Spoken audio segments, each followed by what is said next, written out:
बात करेंगे सीपीसीटी के प्रीवियस पेपर के बारे में।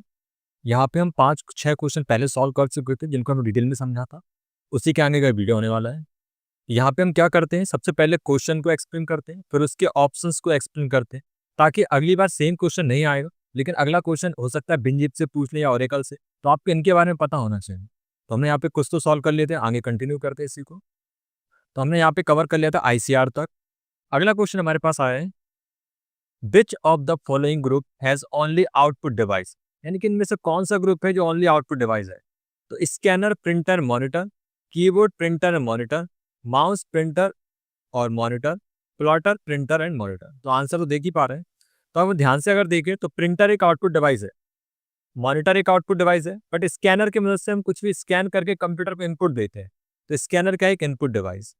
कीबोर्ड क्या है, एक इनपुट डिवाइस है जिससे हम कंप्यूटर को इंस्ट्रक्शन देते हैं। जबकि प्रिंटर और मॉनिटर क्या है, आउटपुट डिवाइस।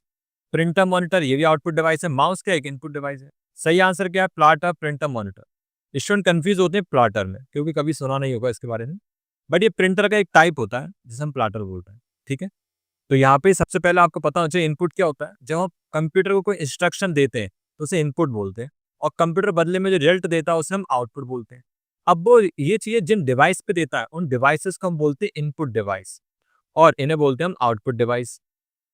तो आउटपुट डिवाइस में कौन कौन से आते हैं हमारे पास, स्पीकर, आप सॉन्ग प्ले करेंगे स्पीकर से आवाज आएगी। आपके पास होगा प्रिंटर, आपके पास होगा मॉनिटर। तो ये सब क्या, आउटपुट डिवाइस, और जिनकी मदद से कंप्यूटर इंस्ट्रक्शन ले उन्हें इनपुट बोलते हैं।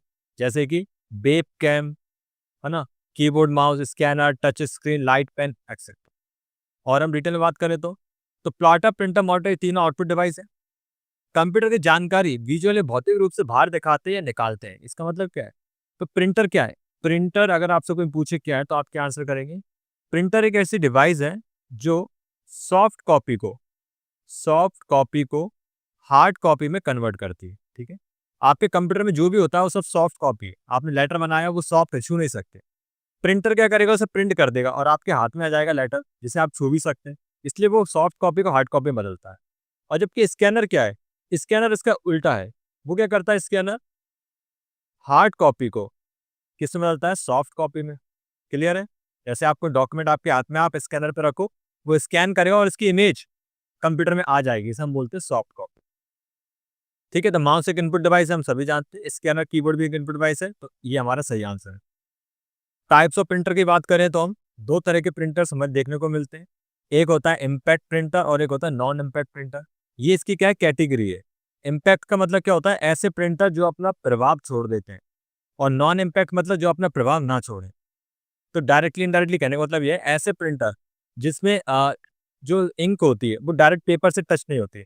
ठीक है, इन्हें स्प्रे करके या दूर से टच किया जाता है, जिसके कारण कहीं ना कहीं स्याही के कुछ हिस्से दूसरी जगह भी दिखाई देते हैं। तो इसलिए इम्पैक्ट प्रिंटर इसको बोलते हैं, क्योंकि कहीं ना कहीं अपना एक इम्पैक्ट यहाँ पे छोड़ रहा है। जबकि नॉन इम्पैक्ट प्रिंटर में ऐसा नहीं होता, क्योंकि यहाँ पे स्याही की जगह पे या तो एक तरह का, जिसे हम पाउडर बोल सकते हैं, तो इस तरह के इनका यूज किया जाता है, जिससे क्या फायदा होता है कि बहुत ही सफाई से प्रिंट करते हैं। ऐसा नहीं कि ये बेकार प्रिंट करते हैं, ये भी बहुत अच्छा प्रिंट करते हैं, लेकिन जिस तरह की हमें प्रिंटिंग करनी है उस हिसाब से हमें चूज करना होता है कि हमें किस टाइप का प्रिंटर चाहिए। जैसे फ्लैक्स प्रिंटिंग करनी है, शादी के कार्ड प्रिंट करने या ऑफिस के डॉक्यूमेंट प्रिंट करने, तो इनके आधार पर डिसाइड होगा कि आपको कौन सा प्रिंटर की रिक्वायरमेंट होगी। तो बात करें इम्पैक्ट प्रिंटर में, इनके अंतर्गत आते हैं हमारे पास character printer, line printer. Character printer के अंतर्गत जो मेन प्रिंटर के नाम है वो है डॉट मैट्रिक्स प्रिंटर और डेजी व्हील प्रिंटर। ठीक है, डेजी व्हील एक फ्लावर की आकृति जैसा दिखता है, और डॉट मैट्रिक्स प्रिंटर जिसमें हम डॉट डॉट करके प्रिंट करते हैं। दोनों कैरेक्टर प्रिंटर की कैटेगरी में आते हैं। लाइन प्रिंटर, इसके अंतर्गत ड्रम प्रिंटर, चैन प्रिंटर और बैंड प्रिंटर। इनका नाम लाइन प्रिंटर इसलिए क्योंकि ये लाइन, ऐसी लाइन बाई लाइन प्रिंट करते हैं, और ये कैरेक्टर बाई कैरेक्टर को प्रिंट करता है, इसलिए इस कैटेगरी में बांटा गया है।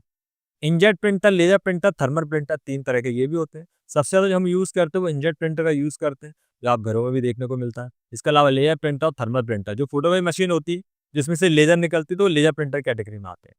क्लियर है, तो यहाँ पे आप देख पा रहे हैं पॉपुलर प्रिंटर कौन से, LED printer, photo inkjet printer, है ना, मल्टी फंक्शनल और ऑल इन वन प्रिंटर, ये सबसे ज्यादा फेमस होते हैं। ऑल इन वन प्रिंटर कौन से होते हैं, जिससे आप प्रिंट भी निकाल सकते हैं, फोटोकॉपी भी कर सकते हैं और स्कैन भी कर सकते हैं। अगला क्वेश्चन हमारे पास, the name box in MS Excel display the cell of on an active cell, address, text, link या कंट्रोल। एमएस एक्सेल में नाम बॉक्स एक सक्रिय सेल में सेल को प्रदर्शित करता है। यानी किस सेल को प्रदर्शित करता है? कौन सा सेल? नाम बॉक्स यानी कि name box. Address, text, link या फिर कंट्रोल। ठीक है, अगला ऑप्शन क्या है? कंट्रोल। तो सही आंसर देख ही पा रहे हैं, एड्रेस। तो एक्सेल में नेम बॉक्स क्या होता है? तो देखिए यहाँ पे जब ध्यान से देखेंगे, ये देखिए, तो यहाँ पे जो आप देख रहे हैं एक्सेल, तो हम सभी जानते हैं इसे क्या बोलते हैं? हम कॉलम। ठीक है, और ये ऐसे में ऐसे क्या बोलते हैं? हम रो। हर रो का एक नाम है, 1 2 3 4 5 6, ये रो का नाम है। ये कॉलम का नाम है ABCDE है। हर बार क्वेश्चन आता है, फिर से रिपीट कर लेते हैं। 16,384 इतने कॉलम होते हैं। ठीक है, 16,384 कॉलम होते हैं और 10,48,576, 10,48,576 इतनी क्या होती है? रो होती है। इन दोनों का मल्टीप्लाई कर दो तो आंसर में क्या जाएगा हमारे पास? सेल। तो इतनी सेल होती है, सेल बहुत होती है। इन दोनों का मल्टीप्लाई करने पे जो आंसर आया वो सेल है। अब यहाँ पे पूछा जा रहा है कि इस सेल का नाम क्या है? तो इस सेल का नाम क्या है? D6। और ये कहाँ दिखता है? नेम बॉक्स में। तो नेम बॉक्स में क्या होता है? सेल का एड्रेस, इसे बोलते हैं हम नेम बॉक्स। क्लियर है?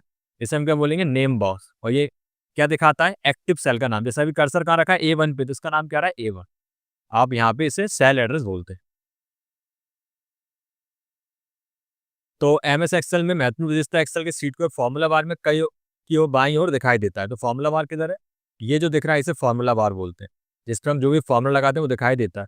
और इसके इस तरफ हमें देखने को मिलता है एड्रेस बार, जिस पर हमें क्या दिखता है? किसी भी सेल का एक एड्रेस दिखाई देता है। ठीक है, जिस पे भी आप कर्सर रखेंगे। और जो फॉर्मूला आप यहाँ टाइप करते हैं वो फॉर्मूला आपको यहाँ दिखाई देता है। और अगर बाई चांस ये ऑप्शन ना दिख रहे हो तो आपको व्यू ऑप्शन में जाना है और वहाँ पे टिक कर देना है फॉर्मूला बार पे। तो वहाँ एक ऑप्शन आपको डिस्प्ले होता है, जैसे आप उस पर टिक करेंगे तो ये ऑप्शन दिखने लगे। कई बार वो अनचेक हो जाता है तो आपके टूल्स यहाँ से गायब हो सकता है। ठीक है, तो ये हमने कवर किया। अगला है टेक्स्ट। ये क्या करता है? सेल के अंदर लिखा हुआ डेटा दिखाता है। ठीक है, जो फॉर्मूला बार में दिखता है। लिंक, ये क्या करता है? किसी वेबसाइट या सेल से जुड़ा हाइपर लिंक हो सकता है। मतलब अगर मैंने यहाँ पे एक लिंक जोड़ दी, इस पे कंट्रोल के से जोड़ते हैं, याद रखें कंट्रोल प्लस के। और इधर मान लो लिखा है, कुछ भी लिखा है, मान लो यहाँ पे लिखा है रिजल्ट, और मैंने यहाँ पे कंट्रोल की दबा के, जैसे कंट्रोल के दबाएंगे तो विंडो खुलेगी और मुझसे बोला जाएगा क्या जोड़ना है। तो हम कोई वीडियो, फाइल, इमेज कुछ भी जोड़ सकते हैं। और जब भी कोई इस पे क्लिक करेगा तो वो चीज खुल जाएगी जो कि हमने इसके साथ अटैच की है। क्लियर है? एक और है हमारे पास कंट्रोल। ठीक है, ये तो बस एक बटन होता है जो वीबीए के उपयोग होते हैं, नेम बॉक्स से संबंधित नहीं होता है। अगला है हमारे पास which of the following not a function in Microsoft Excel 2019 के एमएस एक्सेल में इनमें से कौन सा फंक्शन नहीं है? मेन, मैक्स, सम, अल्ट। तो यहाँ पे आंसर आपको दिख रहा है अल्ट है। अब मैक्स यहाँ पे देखते हैं, मैक्स क्या करता है यहाँ पे? तो मैक्स सबसे बड़ी संख्या जो होती है उसको दिखाता है, जबकि मिन क्या करता है? सबसे छोटी संख्या। आपकी रेंज जो भी होगी उसमें सबसे छोटी संख्या को ढूंढता है और ये सभी संख्या को जोड़ता है। अल्ट इसका कोई फंक्शन नहीं है एमएस एक्सेल 2019 का। अगला क्वेश्चन है आपके पास, is the bar code that is properly use for encoding ISBN number on book cover. वह बार कोड है जिसका उपयोग पुस्तक कवर पर आईएसबीएन नंबर इनकोड करने के लिए लोकप्रिय रूप से किया जाता है। Uniform protect code UPC, code 39, पोस्टनेट और बुकलैंड ईएन। तो देखिए करेक्ट आंसर आपको दिख रहा है बुकलैंड ईएन। तो ये क्वेश्चन क्या है? अगर ध्यान से देखें तो ये क्वेश्चन इनपुट डिवाइस से अंतर्गत पूछा गया है, जो कि बहुत ज्यादा डिटेल में पूछा गया है। नॉर्मली अगर वैसा आप ओवरऑल देखें तो कंप्यूटर में सीपीसीटी एग्जाम में इस तरह के क्वेश्चन कोई लेना देना नहीं है। लेकिन अगर थोड़ा हम अंदर जाएंगे, जब हम स्कैनर्स को पढ़ेंगे, बारकोड रीडर्स को पढ़ेंगे, तब आपको देखने को मिलेगा कहीं ना कहीं क्वेश्चन। ठीक है, यानी क्वेश्चन का लेवल थोड़ा सा डीप होता जा रहा है। तो हम समझते हैं यूनिफॉर्म ये क्या होता है, क्योंकि प्रोडक्ट को अगर रीड करना है हमें, प्रोडक्ट के डेटा को, तो हम यूनिफॉर्म प्रोडक्ट कोड को यूज करते हैं। बट यहाँ पे बुक की बात हो रही है, तो बुक के लिए, डॉक्यूमेंट्स के लिए 3 होते हैं, लेकिन ये भी किसके लिए होता है? ये पोस्ट ऑफिस के डॉक्यूमेंट्स के लिए होता है। ये डॉक्यूमेंट्स, ये अकेला जो है ये बुक के लिए होता है। एक बार इधर समझते हैं। तो बुकलैंड एक ऐसा बारकोड है जो किताबों के कवर पर मौजूद आईएसबीएन नंबर को कोड करने के लिए इस्तेमाल किया जाता है। अब ये आईएसबीएन क्या होता है? तो आईएसबीएन का मतलब होता है इंटरनेशनल स्टैंडर्ड बुक नंबर। यानी आपके पास जो भी बुक होती है तो उसको एक नंबर दिया जाता है। ये नंबर क्या होता है? यूनिक नंबर होता है, बुक की पहचान करता है कि बुक के संबंधित सारे ऑथर कौन है, इसको पब्लिश कब किया गया, इस तरह की डिटेल किसमें से होती है? आईएसबीएन नंबर के अंतर्गत। बाकी विकल्प, अब बात करें क्या होता है बुकलैंड ईएन। यह एक ईएन 13 टाइप का बारकोड है और यह ईएन का मतलब क्या है? European article number. यह बारकोड किताबों की आईसीएन नंबर को दर्शाता है और इसकी सीरीज कहाँ शुरू होती है, 978 979 से शुरू होता है, जो बुकलैंड के रिजर्व किया गया है। इसे बुक स्टोर, लाइब्रेरी, पब्लिशर आसानी से स्कैन कर किताब की जानकारी पहचान सकते हैं। तो आप समझ गए आईएसबीएन क्या होता है और बुकलैंड ईएन क्या होता है। यूनिफॉर्म प्रोडक्ट कोड क्या होता है, ये ज्यादातर जनरल प्रोडक्ट के लिए होता है, जैसे किराना सामान। और कोड 39 ये पुराना बारकोड सिस्टम है जो डॉक्यूमेंट और इंडस्ट्री में इस्तेमाल होता था, लेकिन किताबों के लिए नहीं होता। अब हो सकता है अगले एग्जाम में आपसे पूछ ले जाए कि कोड 39 कहाँ यूज होता है, तो आप इस तरह के क्वेश्चन को याद रखेंगे कि ये क्या होता था, पुराना बारकोड सिस्टम में डॉक्यूमेंट इंडस्ट्री में इस्तेमाल होता था, लेकिन किताबों में नहीं। और यूपीसी कहाँ यूज होता है, प्रोडक्ट पे, जैसे किराना स्टोर। और पोस्टनेट ये अमेरिका के डाक विभाग में इस्तेमाल करता है, किताबों से जुड़ा नहीं है। क्लियर है। अगले क्वेश्चन तरफ बढ़ते हैं। Facebook by develop by, Facebook किसने डेवलप किया, Mark Zuckerberg, John Napier, Blaise Pascal और इवन विलियम्स। तो यहाँ पे आपका आंसर है Evan Williams, Blaise Pascal, John या मार्क्स। तो यहाँ पे सही आंसर आप देख पा रहे हैं मार्क जकरबर्ग। जिनको नहीं पता उन्हें बता दें, जो फेसबुक है, अब चूंकि फेसबुक का नाम बदल के मेटा हो चुका है, ठीक है, लेकिन जो फेसबुक है, उस फेसबुक जो मैसेजिंग हम ऐप यूज करते हैं, सोशल मीडिया ऐप, उसके जो डेवलपर हैं उन्हें किसका नाम दिया गया, मार्क जकरबर्ग, जिन्होंने इसको डेवलप किया था। ठीक है, ये तो बस याद रखने वाला क्वेश्चन है, इसमें कुछ इतना खास नहीं है। आप ये याद रख सकते हैं बस जॉन नेपियर ने क्या किया था। तो ये गणितज्ञ थे जिन्होंने लॉगरिथम की खोज की थी। फेसबुक से इसका कोई लेना देना नहीं है। और ब्लाइस पास्कल, इन्होंने क्या किया था, मैकेनिकल कैलकुलेटर बनाया था। ठीक है, ये प्रसिद्ध वैज्ञानिक थे। और इवन विलियम्स ये ट्विटर और ब्लॉगर से जुड़े। ठीक है, फेसबुक से इनका कोई लेना देना नहीं है। अगला क्वेश्चन हमारे पास, how many companies have form the blu ray disc association 5, 6, 7, 9। कितनी कंपनियों ने ब्लू रे डिस्क एसोसिएशन का गठन किया, 5, 6, 7 या 9। ब्लू रे डिस्क एसोसिएशन का गठन कितनी कंपनियों ने मिलकर किया, ये क्वेश्चन पूछा जा रहा है। तो यहाँ पे सही आंसर तो 9 दिख रहा है, लेकिन ये है क्या, तो इसको डिटेल में समझते हैं। यहाँ पे आप ध्यान से देखेंगे तो blue ray disc association, blue ray disc जानते हैं आप, जो आपके पास सीडी डीवीडी आती है ना, जिसमें अपन हाई क्वालिटी इमेजेस को सेव करते हैं। तो पहले 700 MB का आता था, फिर डीवीडी। ब्लू डिस्क में आप क्या करते हैं, डेटा को स्टोर करते हैं, है ना, ये कॉम्पैक्ट डिस्क जैसे ही होता है, डीवीडी इस नाम से हम जानते हैं। तो ब्लू रे डिस्क एसोसिएशन ने blue ray disc founder group के रूप में 20 मई 2002 को इसकी शुरुआत हुई थी, जिसमें कुल 9 इलेक्ट्रॉनिक कंपनियां शामिल थी। कौन कौन सी कंपनी शामिल थी, Sony, Panasonic, Philips, Thomson, LG electronic, Hitachi, Sharp, Samsung और पॉइंट। बाद में 4 अक्टूबर 2004 को इन्हीं कंपनियों में से आधिकारिक रूप से ब्लू रे डिस्क एसोसिएशन नाम से रजिस्टर्ड किया गया, ताकि और भी सदस्य इसमें शामिल हो सके। ठीक है, ये भी थोड़ा आउट ऑफ द सिलेबस हम क्वेश्चन बोल सकते हैं, लेकिन ठीक है। अगला क्वेश्चन हमारे पास है, the range from cell A1 to C6 in MS Excel represent as A1 C7, A1 C1, A1 C6, A7 C7। MS Excel में सेल A1 से C6 तक की रेंज के रूप में दर्शाया जाता है किसे। तो इसका करेक्ट आंसर क्या है, तो देखिए यहाँ पे आपसे बोल रहे हैं A1 से C6 तक। A1 से C6 तक मतलब यहाँ पे अगर आप एक्सेल को देखें, कुछ इस तरह से आपका एक्सेल होता है और यहाँ पे कॉलम होते हैं A B C। ठीक है, ये कॉलम्स हैं और इस तरह से आपकी रोज होती हैं। तो इसका नाम है 1, इसका नाम है 2। अब अगर हम बोल रहे हैं A1 से C6, यानी मैं बोल रहा हूँ मान लो A1 से C6, मान लो और भी होते हैं नीचे, 1, 2, 3, 4, 5 और 6 मान लो लास्ट वाली। तो C6 यानी कि इसको हम कैसे पहचानेंगे, तो इसका नाम क्या होगा, C6। हाँ ठीक है, और यहाँ पे लिखा है A1। तो अगर हमें A1 से रेंज बोलना है, रेंज किसे बोलते हैं, तो एक्सेल के अंदर, एक मिनट में एक्सेल खोल के दिखाता हूं ताकि आपको दिक्कत ना है।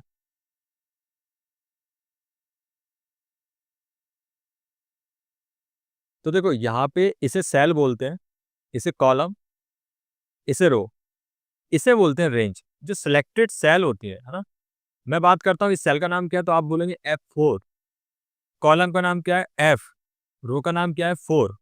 रो का नाम 4 है, कॉलम का नाम F है, सेल का नाम F7 है।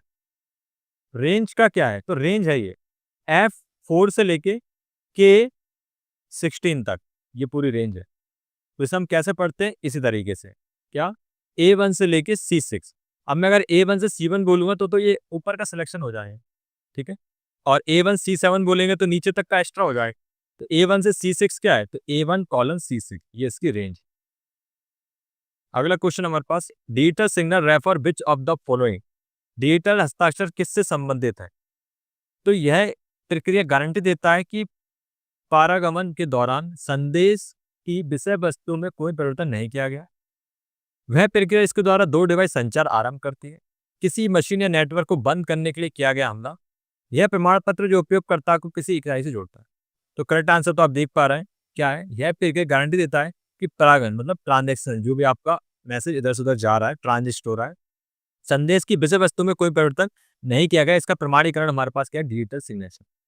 तो डिजिटल सिग्नेचर एक ऐसी प्रक्रिया है, डिजिटल सिग्नेचर एक ऐसी प्रक्रिया है जो यह सुनिश्चित करती है कि जो संदेश भेजा गया है वह रास्ते में कहीं बदला नहीं गया।